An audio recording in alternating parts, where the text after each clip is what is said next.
Wonderful. Welcome, everybody, and thank you for joining us to this incredible new opportunity to elevate English learners. My name is Magali Lavadens, and on behalf of my colleagues at the Center for Equity for English Learners at Loyola Marymount University, we are more than thrilled to welcome you to this webinar.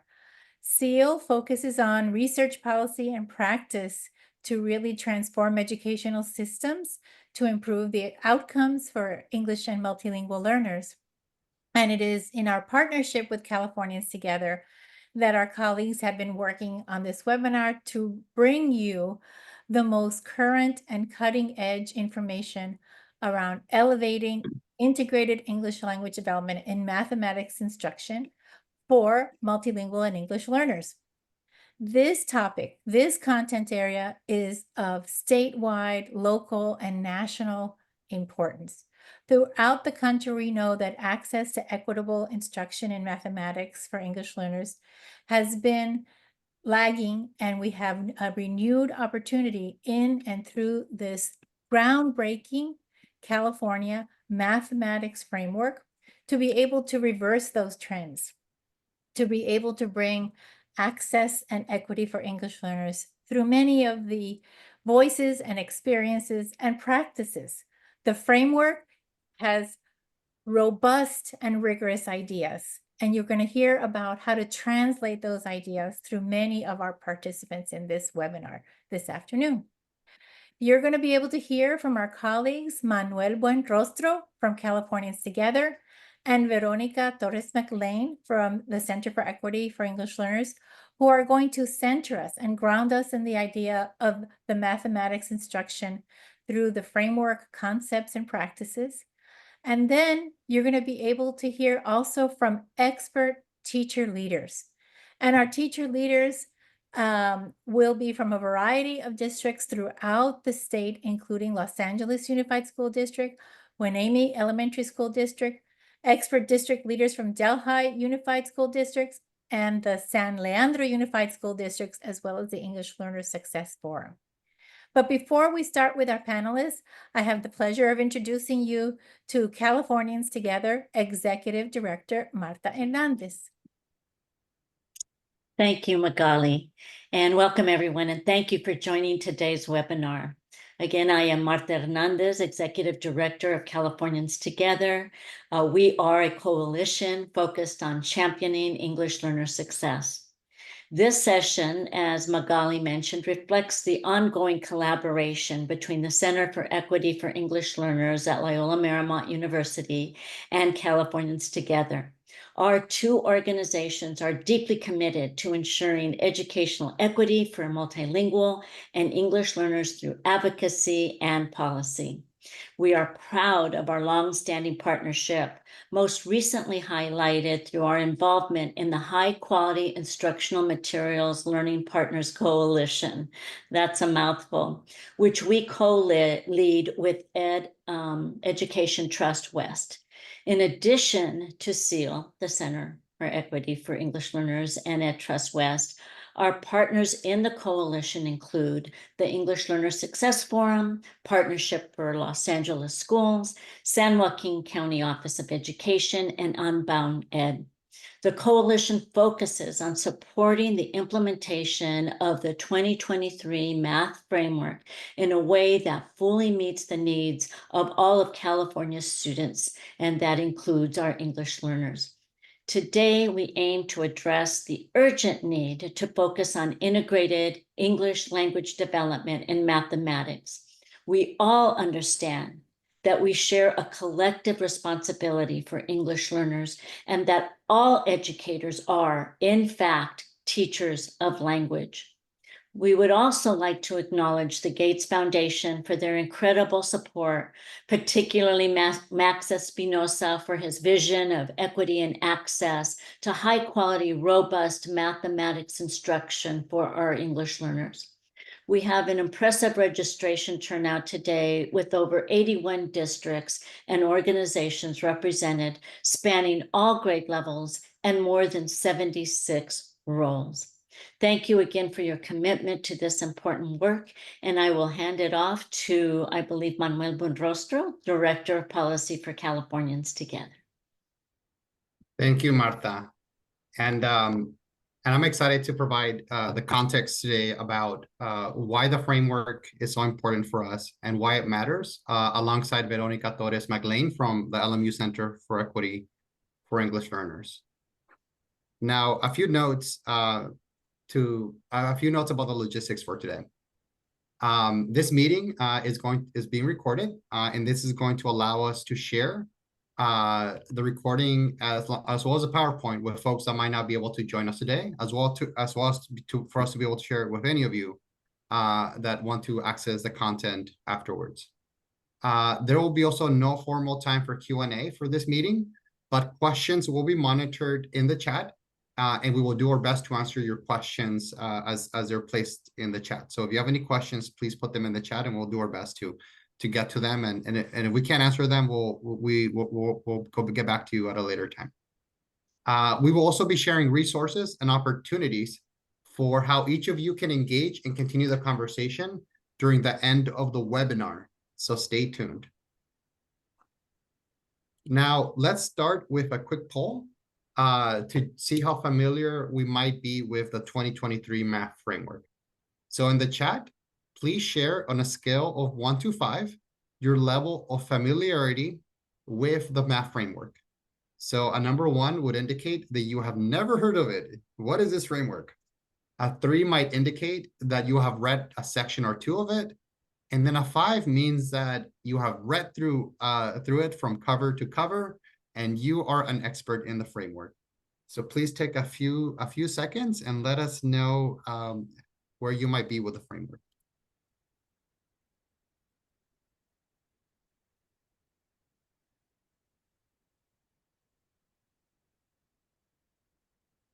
Excellent. I see quite a few 3s that folks are putting in the chat. Tells me that a few of you have read a section or 2. I see about 2 1s, and that's great that we have 1 or 2 1s, because that means that you get to hopefully by the end of this webinar, you'll be able to move up the scale as you learn more about the framework, because now you have heard of it. Now you have some context for it. And it's great to see some 2s as well. I see a few 2s. That means that folks have heard of it.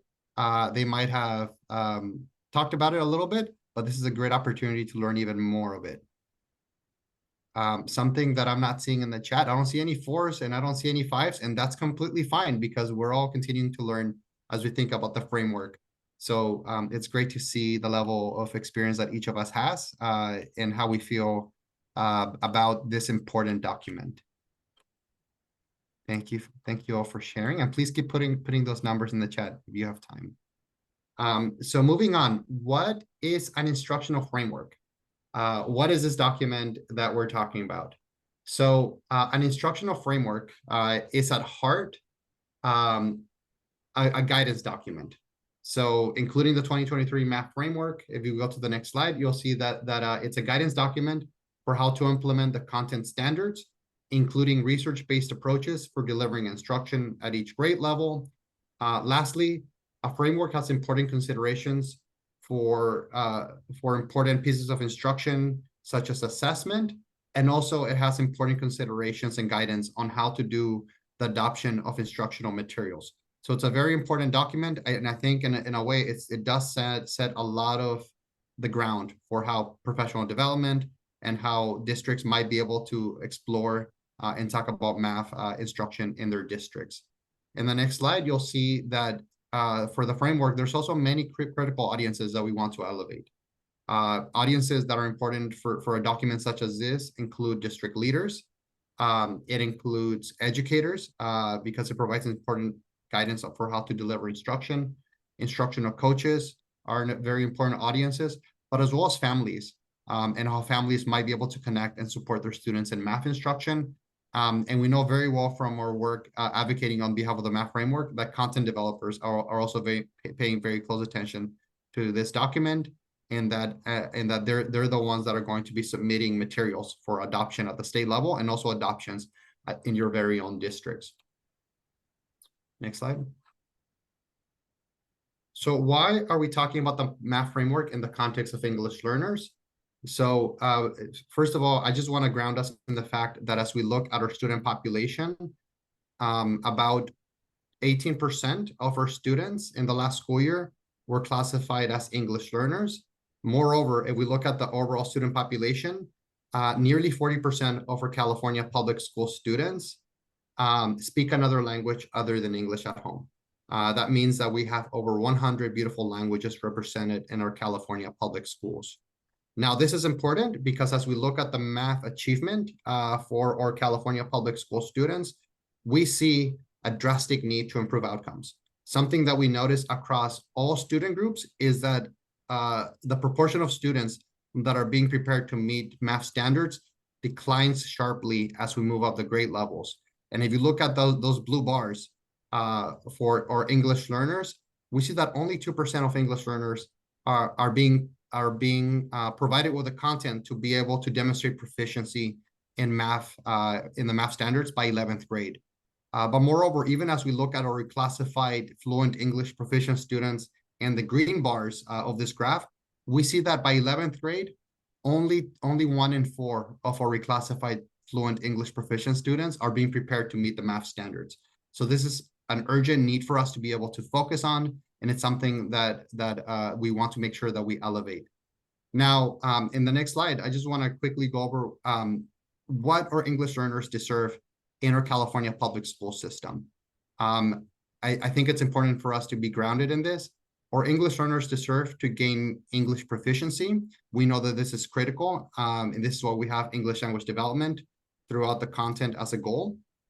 But we also want them to be able to build their home language proficiency and to also be able to gain proficiency in all, and I mean all, academic content areas, including math, science, arts, all of the social studies. We want to make sure that they're prepared in all of the content areas, and they deserve to experience a well-rounded education, just like all students or any other students in our districts. Now, I want to, before I hand this over to Veronica, I want to ground this again in the connection that this has to a very important policy in California, which is the English Learner Roadmap Policy. So if you go to the next 2 slides, I just want to elevate, next one. Next one. I just want to elevate that what we're going to talk about today really connects to the English Learner Roadmap Policy. It specifically connects to Principle 2 of the roadmap, intellectual quality of instruction and meaningful access. In that, when we mean meaningful access, we truly mean making sure that our English learners are able to access the content across all of the grade levels. In the previous slides that I was not able to go over with you today, you'll be able to see, we'll be able to share those slides, but you'll be able to see some of the shifts in the framework since it was updated that have really elevated how we might be able to speak about English learners. So with that, I'm going to hand it over to Veronica, who's going to talk a little bit more about the importance of integrated English language development. Thank you, Manuel. And so as we are engaging and getting to know the new math framework, and we have heard about the urgent need to focus on multilingual English learners, how do we support the students? How do we support them so that they can learn and thrive in our mathematics classrooms? And so in the next slide, we have a question for you. How prepared are you? How prepared do you feel, or how prepared are your math educators to deliver integrated ELD instruction within the mathematics content? So on a scale from 1 to 5, 5 being the excellent, well prepared, and 1 kind of like no preparation, how would you describe your teachers, yourself, maybe your schools? So we're seeing some 4s, 3s, 2s, 3s, 2s. Thank you. And we appreciate that because you sharing these really helps us to see, kind of calibrate, where are we in our different contexts. And in the next slide, we'll see, what do teachers think? There was a study that was done, and it was found that more than 70% of teachers reported that they do not feel fully prepared to teach multilingual English learners. in the grade level content standards. And more than 60% of the surveyed math teachers in California said that they didn't feel that their materials provided the support or the guidance that they needed to serve this population of students. So how do we respond? And we have this question in the next slide, please. How do we respond? What do we need to do? Because whether we say something, we do something, or don't say anything or don't do anything, our decisions impact our students. So in the next slide, we see some of the opportunities that the math framework highlights for English learners, multilingual English learners. So equitable course access, designated and integrated English language development as part of a comprehensive ELD program, and adoption of high quality instructional materials. And in the next slide, we see that the math framework also highlights 3 dimensions of systemic change that support mathematics instruction. And so we have heard that our students are lagging, multilingual English learners are lagging in math. That is not news, right? But so how do we engage as part of a system to change, to shift pedagogically, but also systemically in the ways that the math framework is guiding? So in the next slide, we have some of the main connections that the math framework makes to a comprehensive English language development program. And a comprehensive program has 2 components, designated ELD and integrated ELD. And so in the next slide, we'll see that a comprehensive English language development program doesn't focus just in learning the vocabulary. It doesn't focus just on pronunciation, but a comprehensive program focuses in the whole person, the whole child, and the students learn the content through English. So we don't want to separate the learning the language from learning the content. It goes together. Marta said, we are all teachers of language. We are all language teachers in whatever the subject that we are teaching. And at the same time, through a comprehensive program, we provide students opportunities to learn how to use how to use English, and then how English works. In the next slide, we see how designated ELD is a time that is separated during the day, and it's mandated by the state for English learners to have this purposely, specifically designed time where students engage in interacting in meaningful ways, and also they are learning specific ways, specific structures of how language works. In the next slide, we see the features of integrated ELD. So integrated ELD is not another time of the instructional day. It's not a class, but it is an instructional experience that us as teachers, as educators, need to provide for multilingual English learners through the day and across all the disciplines. And so we need to provide scaffolds. We need to make sure that the content is accessed in meaningful and relevant ways, and that it develops the content and the academic language. And you'll have all these and some other resources in the participant folder as well. So in the next slide, we see that assessment. This is a key thing. The LPAC is one of the assessments that keeps many of our students from reclassifying. And so when we're thinking about integrated ELD and designated ELD, we also need to keep in mind how assessment influences also that, and how we need to make sure that our students are prepared to engage in assessments that will demonstrate what they know and their language and their content growth. So assessment is also a key part of a comprehensive language development program. So We have heard about some shifts, and if we go to the next slide, we come now to a time of hearing from our colleagues. I am honored to bring this distinguished panel to you. We have designed the panel time to include an opportunity to hear from exemplary teachers and district leaders who will provide examples of how they have elevated integrated ELD in mathematics instruction.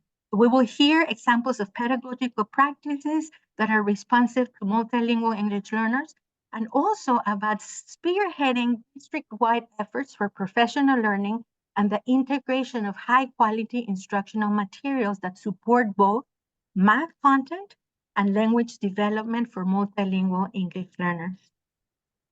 So I will ask each of the members of the panel to briefly introduce themselves, but I invite you to look in our participant folder for their full bio, and you can learn more about the great work that each of them is engaged in. And as we dive into this discussion, our focus will be in the practical strategies, the successes and challenges that they've encountered, all with the shared goal of ensuring equity and access for every student. And I am confident that their insights will inspire and inform the important work that you are doing in your own schools and districts. And with that, I will pass it to our distinguished panel.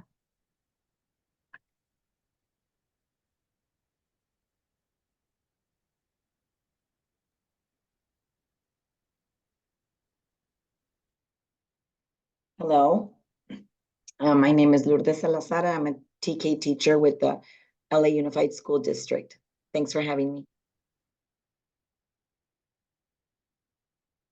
Hello, my name is Rebecca Pariso, and I am a middle school math teacher as well as a Teach Plus California senior policy.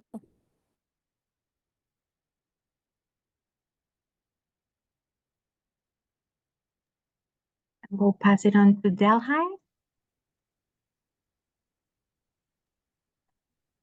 Hello, my name is Jennifer Yakub. I am the Director of Student Programs in Delhi Unified School District.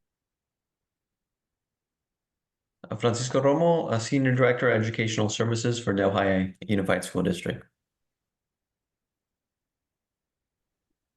And now we'll pass it to San Leandro. Hi, I'm Joanne Clark. I'm the Senior Director for Educational Services for San Leandro Unified.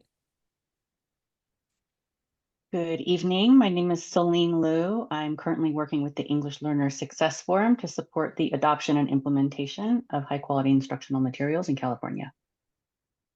Thank you. And overall, the California Math Framework acknowledges that teachers are critical agents of change who can create inclusive student-centered classrooms that promote deep mathematical understanding and equity. And so we are going to start with our first group of panelists, Lourdes and Rebecca, who will share a little bit more about how they are the critical agents of change in their context. So Lourdes, please describe how you approach integrated ELD in mathematics instruction in your classroom. And we'd love to ask you if you could share a specific example of how you integrate language development within a math lesson. Thank you. On the next slide, you will see that I am a universal transitional kindergarten teacher, and although the new framework does not include transitional kindergarten, we fortunately this summer were able to get the PTKLF, which is our learning foundations for the primary. And these strands, counting and cardinality, operations and algebraic thinking, measurement and data and geometry and spatial thinking, all correlate with the framework that was already provided. So I'm excited to see this shift. And in the next slide, you will see how this is how we integrate ELD in our classroom. We use cognitive guided instruction, which is a student-centered approach to teaching math. And one of the most important things that Veronica mentioned earlier is that we want to make sure that we're developing both content knowledge and academic language throughout the day, and especially in math with our students. What we do is it starts with students already, we gather what students already know, and we build on that natural number sense and intuitive approaches to problem solving. So it is super important with integrated ELD that it is a routine and that the students know what's coming and that it is structured. So on a daily basis, we do daily number talks, and we accept all responses of children, whatever the language is. And to build that integrated English, we make sure that we have sentence frames for students, and that as a teacher, when we have English language learners, that we are responding maybe in the language that we want them to learn, and that we're reframing their answers so that we are integrating that new language for them. On the next slide, part of this also is counting collections, and this allows us to use a variety of objects and items for students to count. So you'll see some pictures here where students are counting. We're integrating not just the English language, but also sensory, especially at this age and time. Everything needs to be through play for them in order to learn. And so as the students are approaching counting, sorting, measuring, we're ensuring that the students are using the English language using sentence frames, like I said earlier, or rephrasing their statements so that they're always listening to the second language. One of the key points in this new curriculum too is problem solving and making sure that the students are relating what they're learning to themselves. And I think that's critical for all students, especially multilingual learners, that they find a connection to what they're doing. And so we make sure that we are creating problems that are relevant to them. And so we create problems. We don't call them problem stories for these, we call them math stories. Because sometimes when you say math problem, they think they're not gonna be able to solve it. So we say we're doing math stories related to the students within the classroom, and together we unpack the problem so they know how to think. Now, one of the critical things for our ELD students is to make sure that they understand the vocabulary and that they learn to express their thinking, because a lot of times this is the first time they're talking about what their brain, a lot of times they'll start and say, my brain told me. Well, how did your brain tell you this, right? So we're exposing them to vocabulary, to math vocabulary we want them to use. And so by the end of transitional kindergarten, these students are able to really explain their thinking and how they're processing it in all the different areas. And so I think just by being structured and ensuring that we are valuing what they're responding and making suggestions to include that English vocabulary, and ensuring that they are practicing what they do and that they do this on a daily basis, or ensuring that they're integrating this ELD English language throughout the day, especially during math. Thank you, Lourdes. And seeing this shift, the ways that you have incorporated the connection with the home language, with what they bring, the assets that they bring into their classroom. It's so important to remember that it starts when they're little, right? And so now we're going to move into a little higher in the spectrum of our grades. And Rebecca, tell us a little bit about, based on your experience as a teacher leader, how have you approached implementing integrated ELD at the different levels of the system, classroom, school, district, and beyond? And how has this impacted learning outcomes for your English learner? All right. Well, thank you for having me. I really appreciate it. I will say my journey is quite similar to what you were talking about earlier. Prior to this job, I worked in a district that was 67% Caucasian and 24% socioeconomically disadvantaged. And now to my current position, that's 89% Hispanic and 89% socioeconomically disadvantaged. I'm not Hispanic and I don't speak Spanish. And so it was quite a shock for me. And I'll tell you, I spent a lot of time searching for resources online on how to meet the needs of my multilingual learners. But, unfortunately, I didn't find a lot that was geared toward math. Most of what I saw was for social studies, language arts, and science. And so I started making my own. So, I found this huge, huge need for this high quality math instruction and instructional materials that are that will be accessible and equitable for all of California students. So one of the things I focused on in particular is giving my students an opportunity to interact with language. I think sometimes us math teachers, we get stuck on the idea that math is page 20, 2 through 16 even, right? And tomorrow it's going to be page 22, 2 through 16 even. And I guess the important lesson to learn is that math is so much more than a textbook. And we provide our multilingual learners these wonderful experiences in all the other subject areas, but not in mathematics.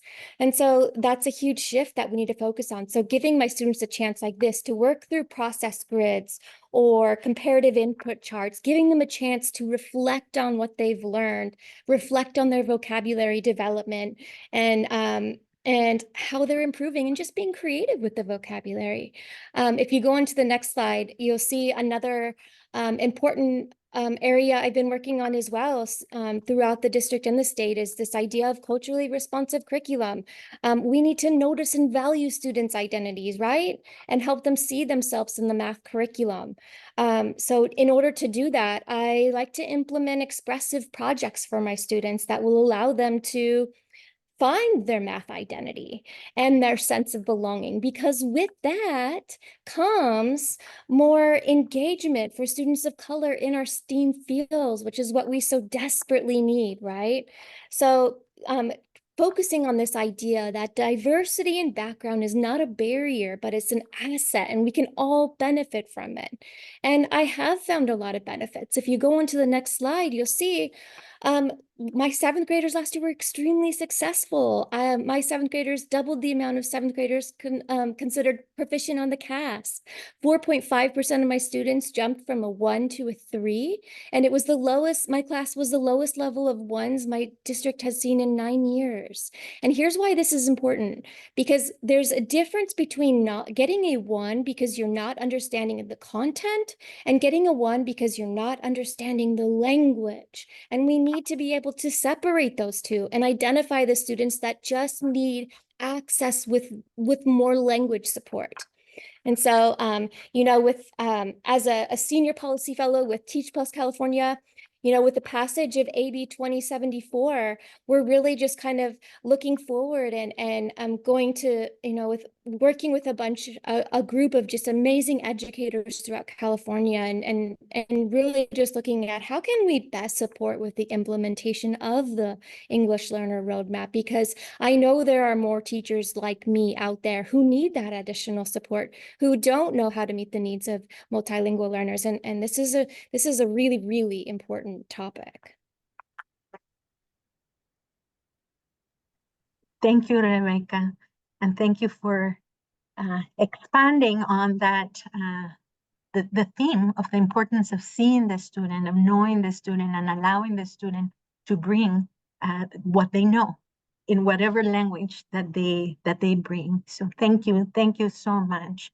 And the new frameworks view that teachers are central to student outcomes in mathematics and influencing everything from academic achievement to equitable classroom practices. We see some of the examples that right here with us from the practice of these colleagues. But we also saw that, and you mentioned that, Rebecca, as well, that more than 70% of teachers don't feel prepared to serve multilingual English learners. And I hear your call, Rebecca, right? To find that support for teachers who are not prepared and are not feeling prepared. And the framework advocates for supporting teachers with the resources and professional learning that is needed to maximize their positive impact, and emphasizes the critical role of professional learning. And so we are going to go now to our second group of panelists. And I am going to invite Francisco, and I know Francisco and Jennifer team tag, and you do a lot together. But I would like to ask Francisco, would you please share the district-wide strategies that you've implemented to support that professional learning need that there is in the field that is focused on integrated English language development for mathematics instruction? Thank you, Veronica. If you go to slide 3, if that's possible. So the piece on our Delhi journey and the idea of being able to collaborate on this idea of integrated ELD within mathematics is the idea is how do we make the EL roadmap come to life in terms of an experiential model. And so, for example, when you take the EL roadmap principle number 2, intellectual quality of instructional meaningful access, within that, we look specifically at instructional practices and strategies that would really bring about that intellectual quality in instruction. And not only that, but it would really push the integrated ELD as it applies to those collaborative structures to develop oral language proficiency. So the idea of picking very specific instructional practices and strategies, such as building thinking classrooms. And for those that are not familiar with building thinking classrooms, it's the idea of the teacher being able to set up the classroom in a way that's very much a facilitator mode, and that students really take an ownership of their learning. And where you have multiple whiteboards around the classroom, and they're engaging in the process with the idea of them really pushing to not just one solution, but possible many solutions to that problem, or even better, learning from their mistakes, right? And how oftentimes are English learners given that opportunity to fail and learn from their mistakes and not be afraid to the idea of pushing that language, let alone the content. The same thing can be said for CRA, or the concrete representation or abstract thinking, which ties in really a lot very nicely to the building thinking classroom. Those two very much fit the world of intermediate grades, middle school and high school. With the number talks, very much used in the primary grades, intermediate grades, a little bit into the middle school, but the number talks really gets a chance to see the visual representation of mathematics. Oftentimes our English learners don't get a chance to see the mathematics come to life through manipulatives, through visuals, to be able to show it many different ways and get a chance to partner up with their partner and have that positive dissonance, of I can't figure this out.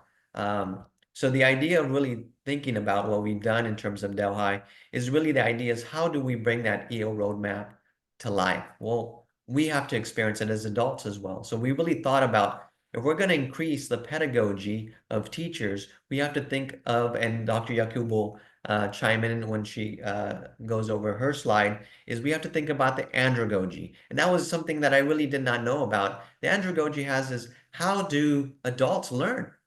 And so that's been also a journey to be able to, that they go side by side. Pedagogy and andragogy go side by side. So the idea of the 8 mathematical practices, the idea of using, for example, number 3, construct viable arguments and critique the reasoning of others. How does that come to life within building thinking classrooms, within CRA, within number talks? And so the idea is teachers need to see that and be able to be involved in a model that supports them. We talk about multi-tiered system of support for students, all the tiers for support. We often forget all the tiers that are needed for the adults, the teachers, the principals, as much as the students. And so the idea of that is we think about frameworks. One piece of that we actually implemented really in terms of moving forward is returning to the research. What does Hattie say in terms of the 8 minds frameworks for teachers? And so the idea of Hattie's work, that the biggest influence is the teacher. So the idea of focusing, on that piece, there's just a couple things that we're doing, for example, with the 712. Dr. Yakub and I are currently working with an improvement science framework with them. And the idea there is we're taking through 5 sessions throughout the academic year with some action period in between. And we're doing exactly this. We're tackling the ideas. What does building thinking classroom look like? And really building the capacity from within, although we need thought partners from outside and definitely have helped us, whether it's a county office or other third-party providers or this forum here is a thought partner. So you have many here. The idea is, how do you use those thought partners to build the capacity of the people who are in the trenches? And so that cohort that we're taking the math through is we're very excited that we're starting to look at A through G data. And one piece that was an aha moment for us in terms of the A through G data is, first we were looking at the overall, how many students were graduating A through G in Delhi. And we have 41% that approximately met the A through G criteria in 2024 as we finish the year. However, only 17% of our English learners were remaining A through G. So the idea there is, as we took this math cohort and we were taking them through, going through improvement science. Improvement science is, how do we get better, right? How do we get better? What protocols do we use to push our thinking to get better? And in one of the sessions, the math team actually flipped it and said, maybe we're looking at it wrong. Maybe in the idea of looking at the 17% and trying to get 18 or 20% and trying to raise the bar that way, maybe we flip it. We flip it by looking, actually, we have an 83% failure rate. And that was an eye-opening for everyone. Then we started looking at the root causes of how do you change then that piece with integrated ELD? How do we do that then as roadmap with a guide, 8 mathematical practices being intentional? We can't tackle them all, but how do we start diving deep into one and start looking at our work through the lens of a scientist? And that's where we're at. And from there, I'll pass it on.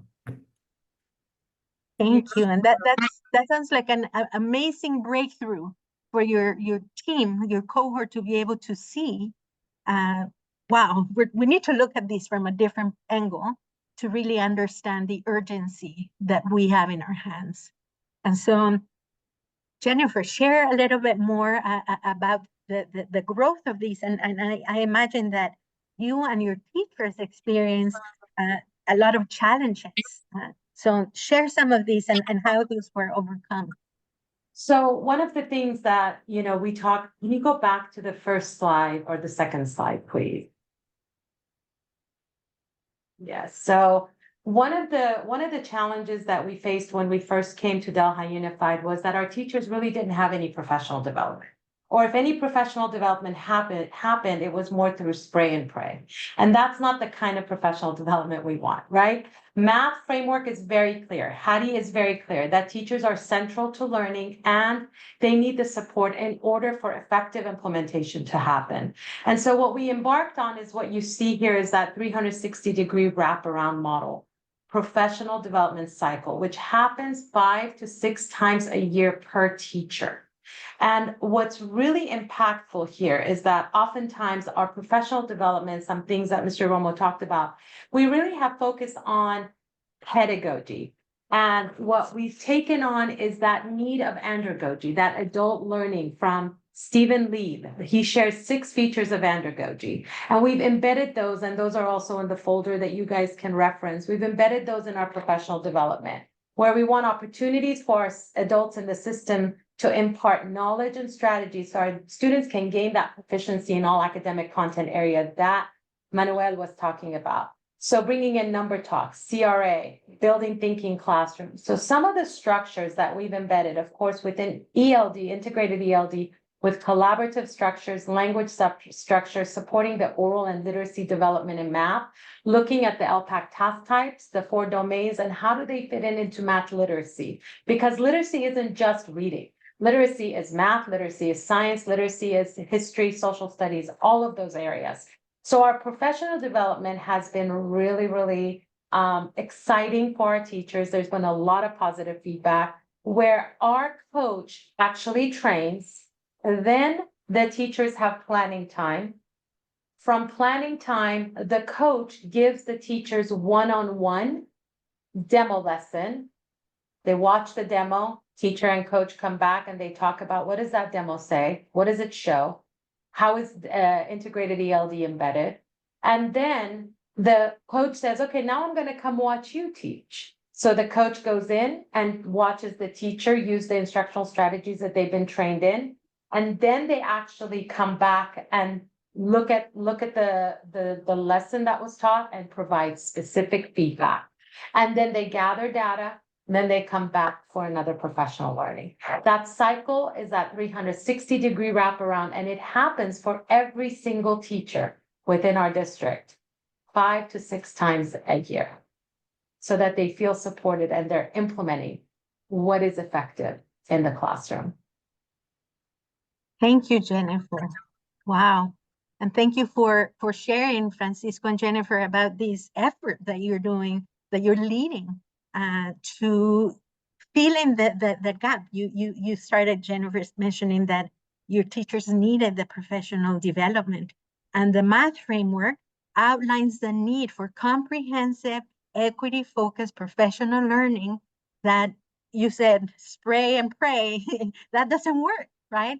But that we want to prepare teachers to support multilingual English learners in mathematics through being able to implement integrated and designated ELD. So the California Math Framework highlights that high quality instructional materials are essential for providing English learners with equitable access to mathematics and content. And so we need the professional development to ensure that teachers are prepared to effectively use those materials in their classroom. And so now we're going to transition to our third group of panelists. And Joanne, we're going to ask you, because your district already went through an adoption of high quality instructional materials. And so you are leading the pack. You are leading us. And Celine was also part of that process. And Joanne, for you, I would like to know, as your district engaged in the adoption process of mathematics materials, how did your leadership, your teachers, how did you engage diverse educational partners in the process? And what were some of the key considerations to ensure that the materials supported the content, but also the language development for multilingual English learners? Yeah, so we did the process at our secondary math level. So we're just at the high school with our algebra, geometry, and algebra 2 courses. And so we'll share a slide coming up around the process. If you can go to next slide. But we really wanted to look at the adoption process with the multilingual learners as our students in mind. And it really started with the high school engaging with our DLAC and our ELAC and looking at our surveys and engaging with our leaders around the work to really think about what is the curriculum, the materials say. We wanted to look at materials from a multilingual lens. So if you go to the next slide, just a little bit about our district is that we do have 14 schools, but we have a little less than 9,000 students. But what you'll see is we have 72% of low income, but 26% of our students are English learners.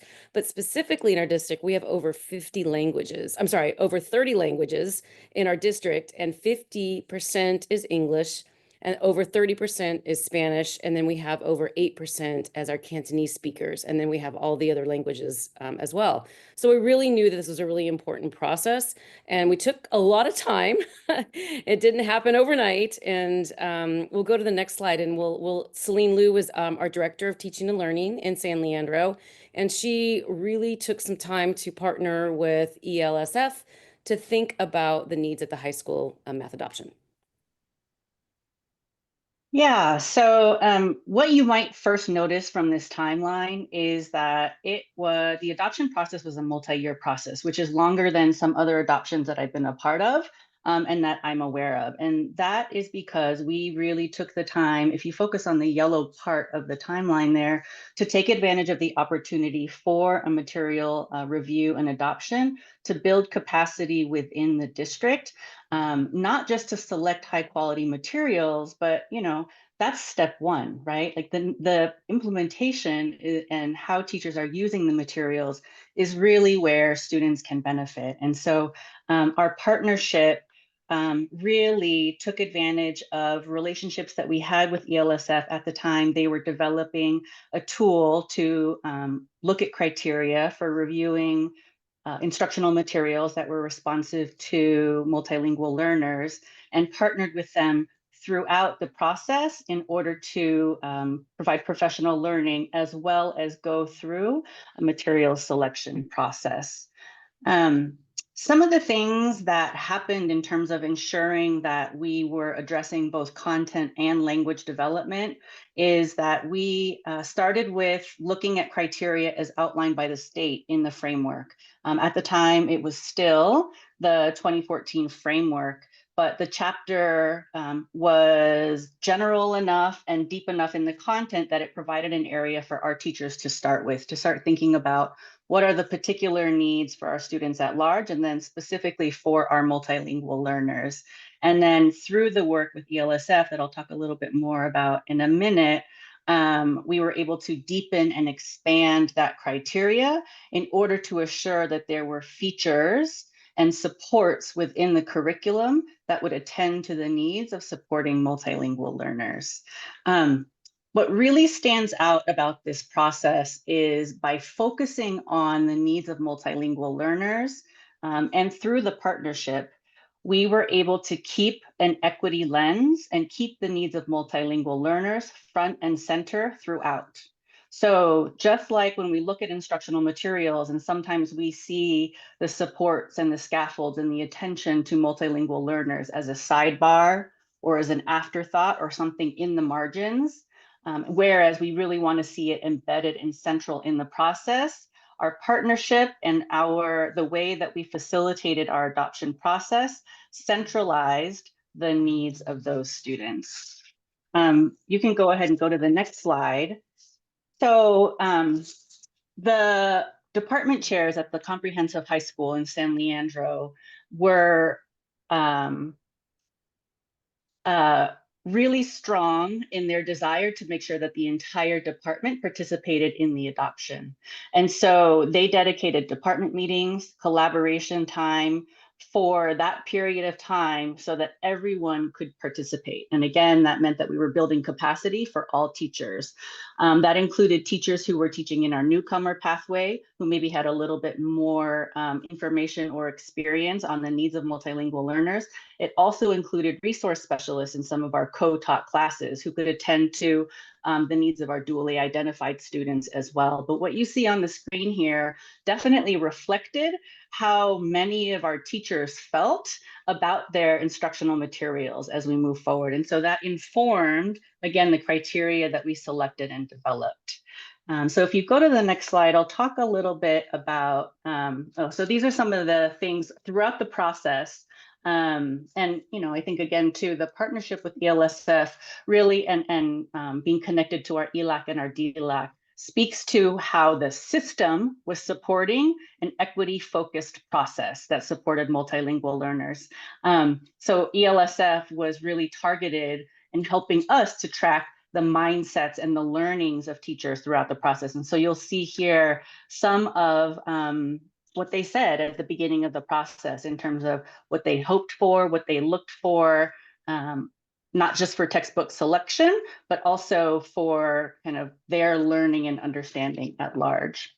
So specifically, if you go to the next slide, one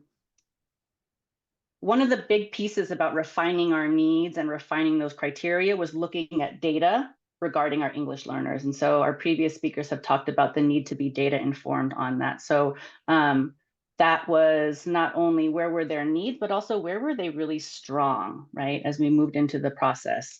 Again, we overlaid our criteria with the criteria from the framework, and then using the tool from our partner, we were able to add on and supplement our kind of access and equity category for our materials in order to inform the review process that started later on. We only used materials that were greenlit green from Ed Reports all the way through. So that was our filter. And then just like, you know, most adoption processes, I think, narrowed it down to a couple options that teachers then tested in their classrooms with students. Last year was the first year of implementation of the materials. And so teachers were becoming familiar with the program itself. But I think overall, in terms of the system, what we learned is where our teacher needs were as well in terms of supporting them in that implementation process with professional learning in order to make sure that,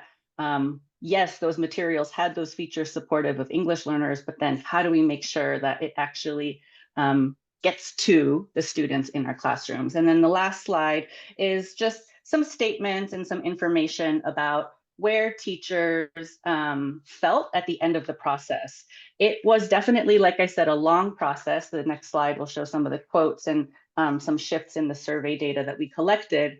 It was a long process, but we know that equity work takes time, right? As we're shifting and upending systems the way that they're designed. And so, I think overall, they definitely appreciated, even though it was long and sometimes they were frustrated, they appreciated the attention that we paid to students that they knew they needed to serve differently and better in their math classrooms.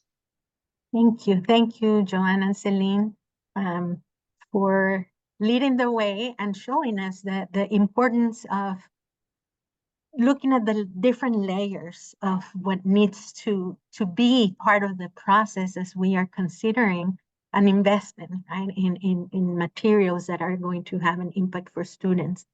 And the guidance from the new California Math Framework emphasizes that teaching English learners requires intentional integration of language development with math instruction that is supported by ongoing professional development and also with high quality instructional materials that provide scaffolds that are culturally responsive and that provide for those opportunities that you so beautifully highlighted in the process and in the shifts in how your teachers felt and what they learned through the process. And so now we're going to bring back our full panel, and we have some final questions.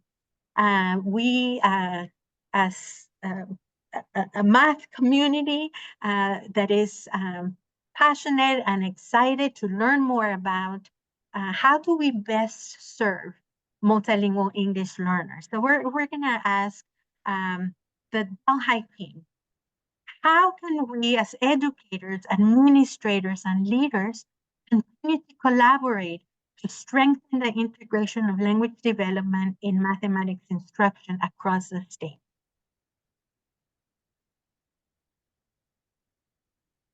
And feel free to just jump in. So something that we have been embarking upon is really looking at how do we embed the LPAC task types within our instruction. And something that we've really been focusing on is the language functions that are critical for developing language, which really look at sequencing, classifying, structuring language in a way for students to have access.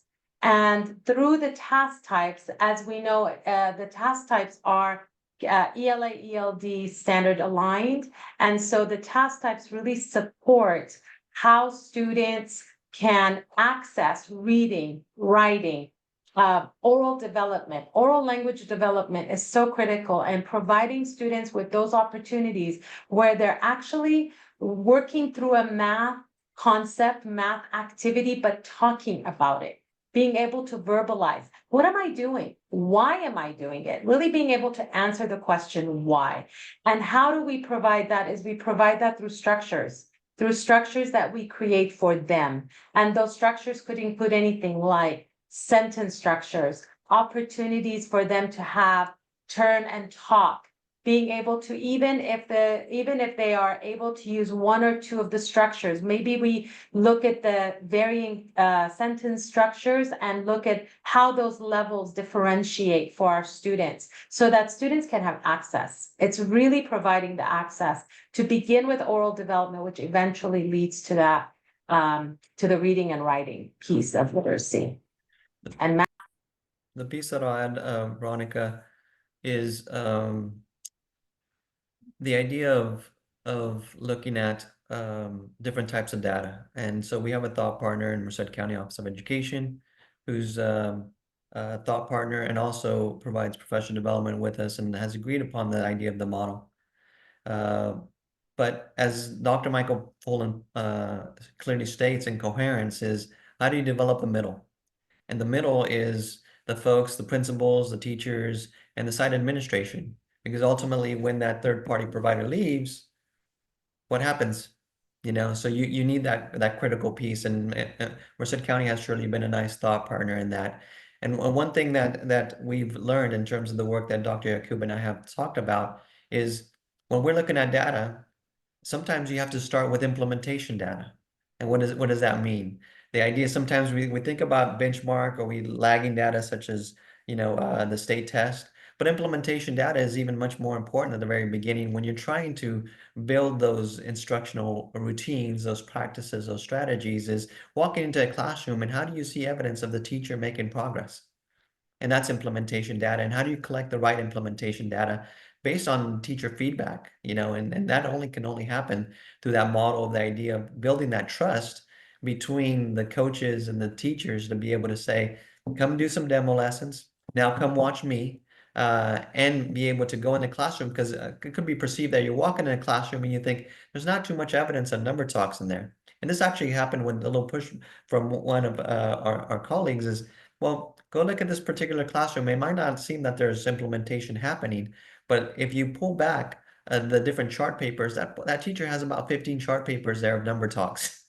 And that's true implementation data, the idea of showing it. So you could actually show the whole classroom, and that's also, but also the idea that they could be right behind each other. And so that's big, is looking at data in many different ways, and not just in the quantitative, but now we're really looking at the qualitative measures that are happening.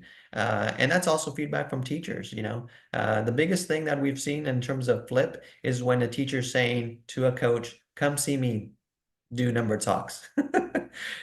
That is really true of implementation data. The last piece, I think that's been a very big hit for us. For the very first time, we're owning our LCAP. And my co-partner here, author with Dr. Jennifer Yakub, we actually use frameworks. And that was one of our slides. We actually use frameworks. We use the MTSS framework, the EO roadmap, Dr. Michael Fullen's coherence, Simon Sinek's circle, and Maslow's hierarchy of needs. And I would say that's a lot of frameworks.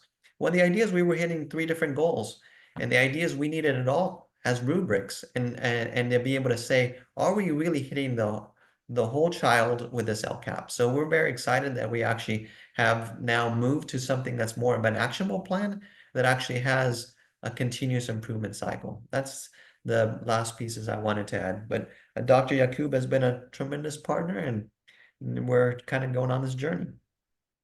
One thing Thank that I you. wanted to add in really quick, if I could, is we really need to change the narrative around culturally responsive curriculum and high quality, instruction. When we're talking about incorporating process grids and focusing on vocabulary and building a sense of culture and community in our classroom, we're not just benefiting our multilingual learners. Those are UDL supports that are beneficial for all of our students. So this is something that we have to make a priority, and we have to change the narrative. No, this is what all of our students need. It's especially helpful for our multilingual learners, but it's also helpful for our students with special needs, our students who are just a little bit lower, who need a little bit extra. Thank you. Thank you. And please feel free to jump in if you have something to add to that question.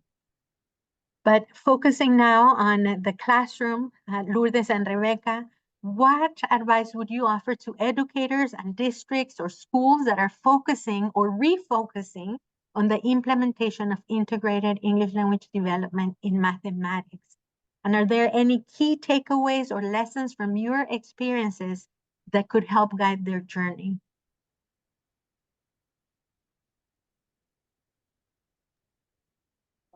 I think key is what we've been talking about professional development. You can't do this alone in your classroom. Really, you have to have a team on board. And like Mr. Romo mentioned and Ms. Yakub, at our school, we did the same thing within our school community. We did lesson studies on math and how we were integrating everything. And it's funny how everything you're saying is things that are happening within our school community also. We do have teachers that volunteer and say, come watch my number talks, come watch my problem stories. And it varies from UTK to 5th grade. And I think one of the key things that you mentioned is really making this powerful for our students so that they have that vocabulary, so that they're able to redesignate, so that they acquire the language and they know the skills that they need to be able to become English language proficient, right? Whatever that is in whatever test it is. But I truly believe that I think everybody in some way or another has sent the same message, that it really takes a team, and it's a group effort, and it can't just be an isolated something that's happening in one classroom. I thought the last question was for all of us, so I didn't realize you had a separate one for us, but my answer is the same, right? Just changing that narrative and making sure that language is a priority, even if we're math teachers. I'm a math teacher. I don't need to, incorporate writing and vocabulary, and I don't need to learn these extra strategies. That is completely wrong. And so just that idea of showing like, hey, this is working and this is what our students need. And we have to make sure that we are creating inclusive classrooms and that our instructional strategies are meeting the needs of all of our students instead of just a couple. Absolutely. Thank you. And San Leandro team, what advice would you give districts who are starting to enter this process? I was just about to add a comment on the last question, but this actually fits in with this question too. And partly because of our size, we're lucky of the way we started it with the high school. The whole entire math department got involved. And as Celine stated, it was not no one could opt out. It was part of everyone being on board and understanding that all teachers, all of us have multilingual learners in the classroom every period. And to be honest, even, so many years ago, that was kind of a new thinking for many teachers. What? Really? Yeah. So really understanding that the entire no opt out, because they knew the math department, all students were going to come through and experience math with one of the teachers and potentially multiple years in a row. It was really important that they all participated. And so I think that's the biggest takeaway, and what we start to do in the middle school and the other style of the elementary to continue that best practice.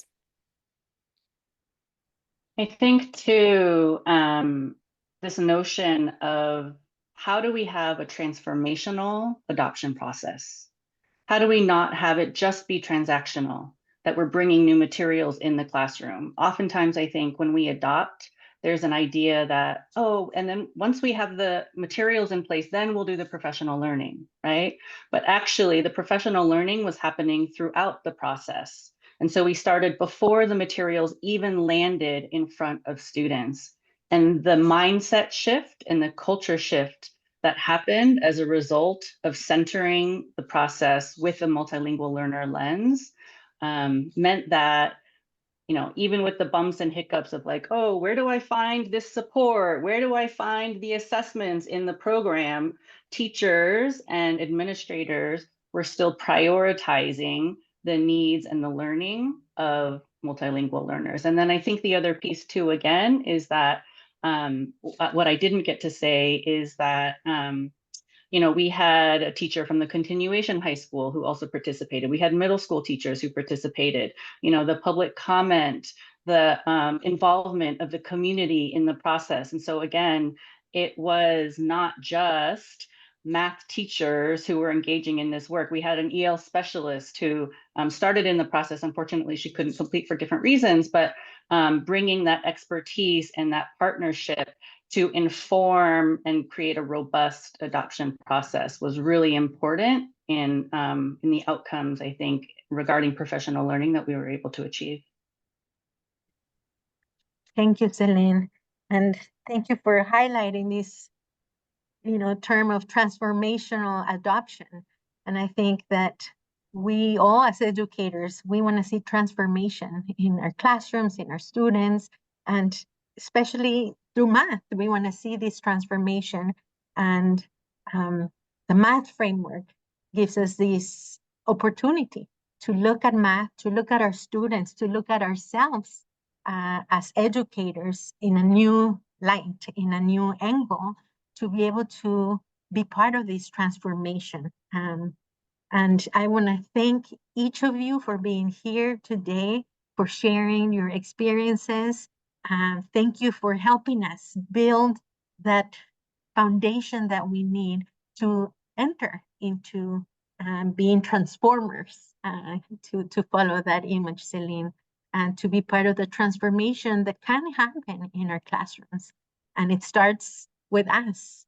And so I want to thank you very much. I want to invite our audience to thank our panelists for taking the time. I know we're all busy, but being here to help us learn more about the math framework and about how can we engage in being part of that transformation.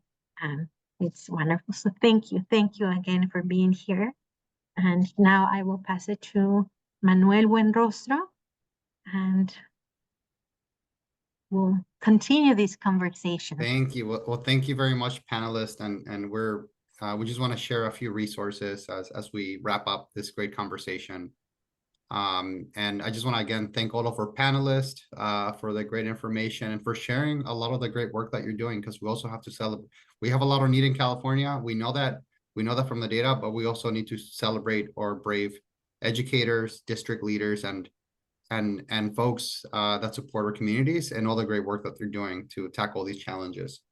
So I just want to quickly go over what can you do to support integrated English language development within mathematics context.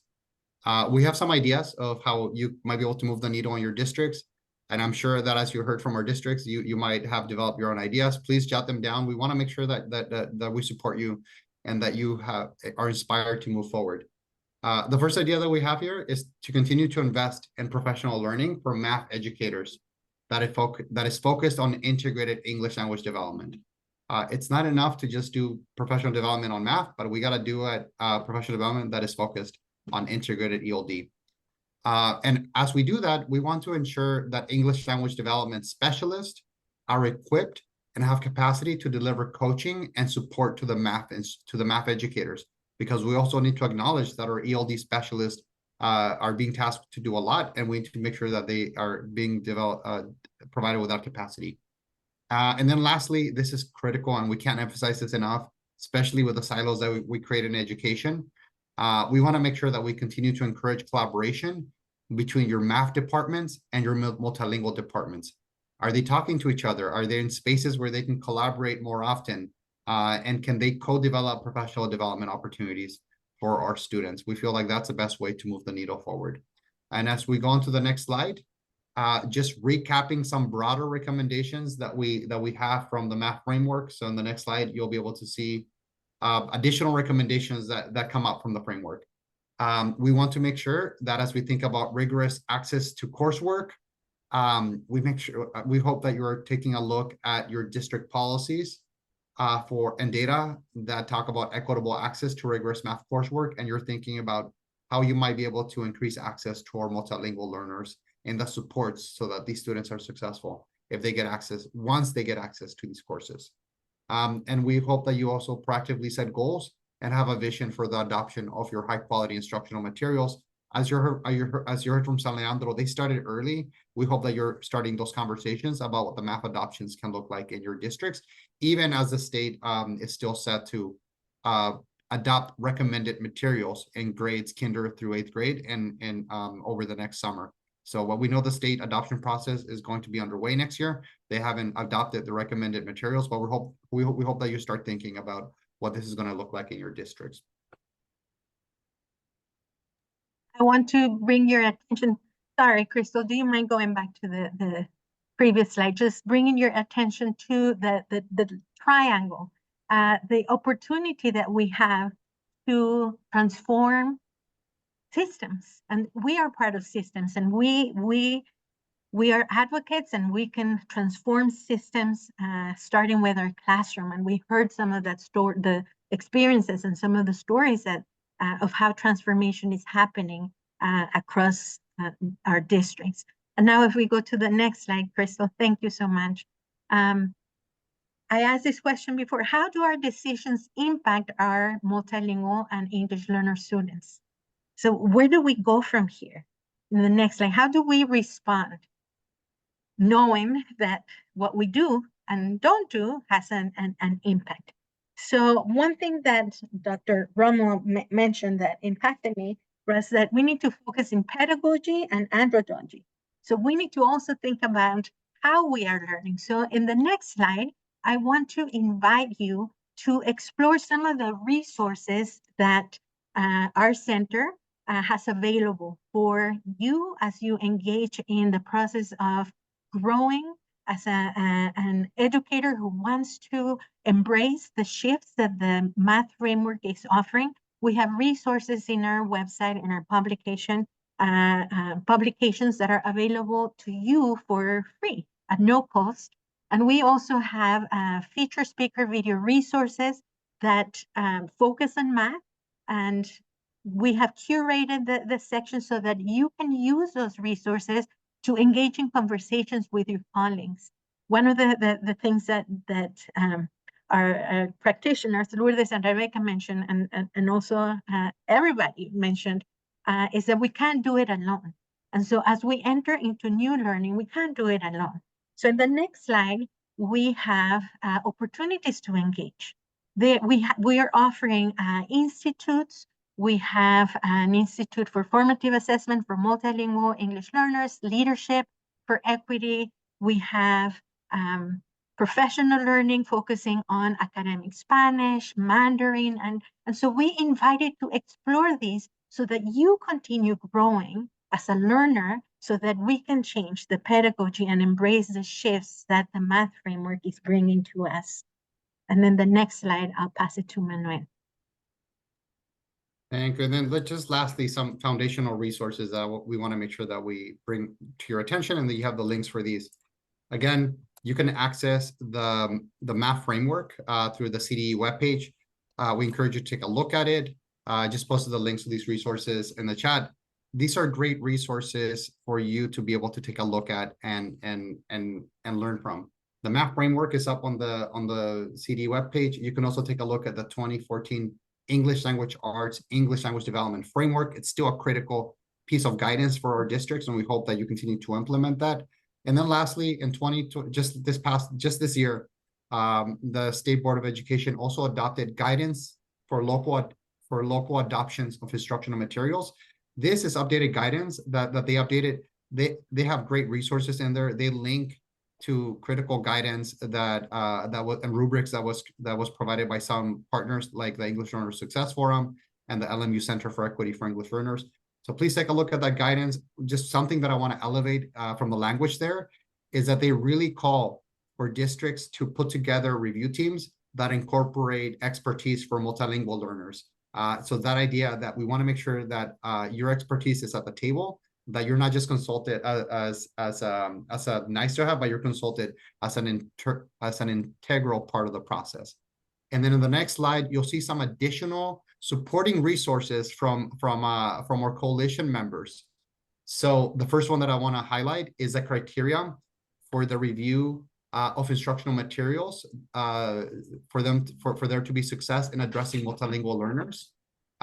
This was created by the California Curriculum Collaborative, which is a partnership with Ed Reports, Ed Solutions, the English Learner Success Forum, and Unbound Ed, which was previously Pivot Learning. This is a great resource and a great thought piece for how you can create rubrics and review materials that center the needs of multilingual learners. There's also the criteria for selecting high quality instructional materials with considerations for multilingual learners that was created by the Center for Equity for English Learners, another great resource and tool for you to use. And then lastly, if you want to learn more about that San Leandro and what they talked about, there's a case study that the English Learner Success Forum developed that you can access as well and learn more about. And then, as Marta mentioned earlier in the slide, we are part of a high quality instructional materials learning partners coalition, and as part of that coalition, there is a definition that was created by all of the organizations last year that we want to share with all of you. This is a definition of high quality instructional materials that center the needs of multilingual learners. What we hope that you do is that as you start the process of adoptions in your districts, that you consider a definition for your own districts that might meet the needs of your diverse students, and you consider this definition as a thought piece and as a starting point for how you develop your own definition in your districts. You can also go to the webpage for this coalition and access additional resources. On the right of this slide, you see a QR code. So for those of you that want to get updates from each of the coalition members, including updates on what's happening with the state adoption process for recommended materials and additional webinar opportunities, resources, and training opportunities from Loyola Marymount University, at Trust West, or English, or any of the organizations that are parts of this, members of this group, please go to that QR code and share your email address so that we can add you to the listserv, so that you can be in the loop and start getting updates on additional opportunities on this topic.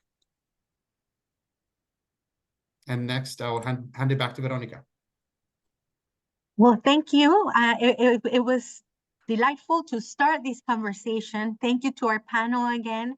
And I'm sure that you have lots of questions. Maybe you have comments, things that you are still wondering about, or that you want to continue the conversation about. And so we want to invite you to join us for a virtual brown bag meeting. And so if you sign up to the HQIM contact list, that the link will be put in the chat, we will keep you informed. We'll send you information about the meeting, but we would love for you to meet some of the other members of the coalition. And we would love to hear some of the questions, some of the work that you are doing to elevate integrated English language development, and how to uplift the work that we are all doing. So with that, in the next slide, we want to say thank you so much for being here this evening. And we would appreciate your feedback. There is a QR code and also a link in the chat for your feedback. We would love to hear from you.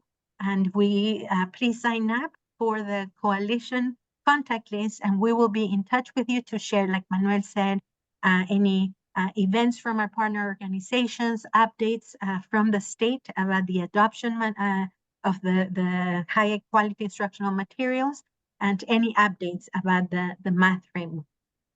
So thank you very much for being here with us.